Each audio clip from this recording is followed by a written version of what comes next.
France's shrewdest and most ruthless statesman during the 17th century evolved from the ranks of the clergy. Cardinal Richelieu became recognized for his stealth, decisiveness, and scrupulous planning. These traits endeared him to few, but ultimately established France as the strongest empire within Europe. Born Armand-Jean du Plessis on September 9, 1585, his family was of marginal feudal rank. Through strategic marriages into the legal and administrative ranks, his father acquired the position of Seigneury Richelieu en Poitou. This post enabled him to become the chief magistrate to King Henry II. Armand's mother was the daughter of a councilor within the Parliament of Paris. The potential advantages of the family's status vanished upon his father's death when Armand was 5. Their estates had been financially mismanaged and teetered on ruin.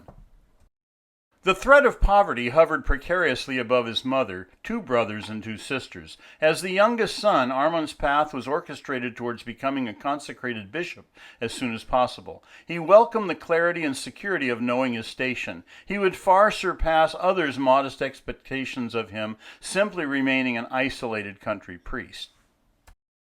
Throughout his career, Richelieu remained ambitious, disciplined, and obsessed with obtaining his decisive objectives. France was on volatile terrain, and the Catholic Church was wavering between necessary reforms and collapse. Henry IV had ended the war of religions with his policy of tolerance for Protestants. It would cost him his life. Richelieu harbored his own personal ambitions, yet focused his energies on supporting established royal authority. He played an important conciliatory role in the transition process. He displayed a talent for unpredictability, compromise, and outflanking his numerous enemies. His decisive decision-making often caught them unprepared. His perceived administration of justice did not contradict his personal moral principles. He believed that government and ethics were inseparable, even when the means appeared questionable. His intellectual capacity enabled him to sort through complicated political intrigues. He was credited with some features of generosity, and his promises could be relied upon. He was considered as ardent in serving his friends as in ruining his enemies.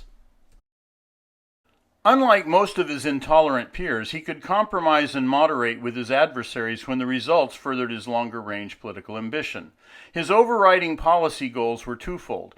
He focused on the centralization of powers within France and to lessen the influence of the Habsburg dynasty within Europe.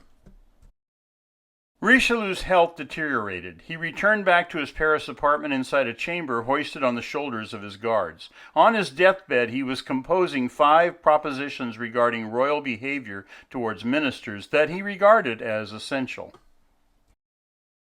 He would die on December 4th, 1642, at the age of 57.